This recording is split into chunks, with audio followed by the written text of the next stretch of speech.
Michael Papazian, responsable service méthode. Alors c'est un chantier d'ouvrage d'art avec une cadence d'un chantier de bâtiment et dans un environnement parisien, donc c'est un petit peu particulier. Pour ce qui est effectivement de la particularité, on a vraiment sur la dernière période, pendant un an, un suivi de 3 chantiers qui vont superposer, de bâtiments donc gros œuvres, de charpente métallique et de pose de couverture en BFUP avec des moyens de levage qui leur sont propres. Donc la particularité, ça a été la mise au point d'un système d'anti-collision pour gérer nos grues à tour avec la grue treillis du charpentier.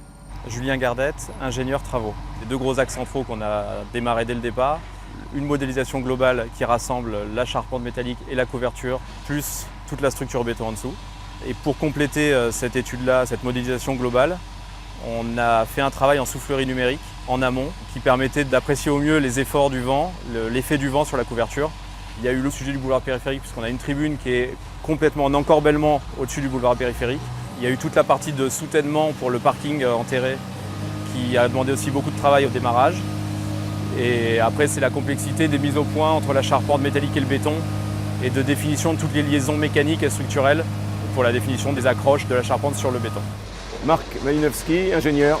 Le défi en lui-même consiste à mettre en place des éléments avec la précision qu'on connaît dans le gros œuvre, qui est de l'ordre de 10 à 15 mm, sur des assemblages qui, eux, sont plutôt au millimètre près.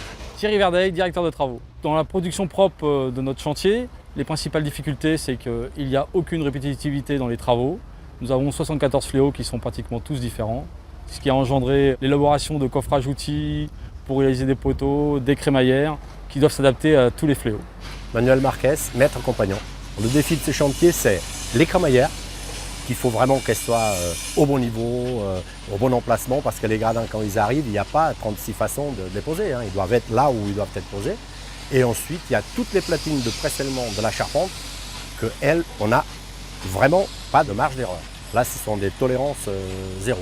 Patrick Bouissou, responsable prévention. On a en place le plan de contrôle et d'essai habituel du gros œuvre et des centrales à béton.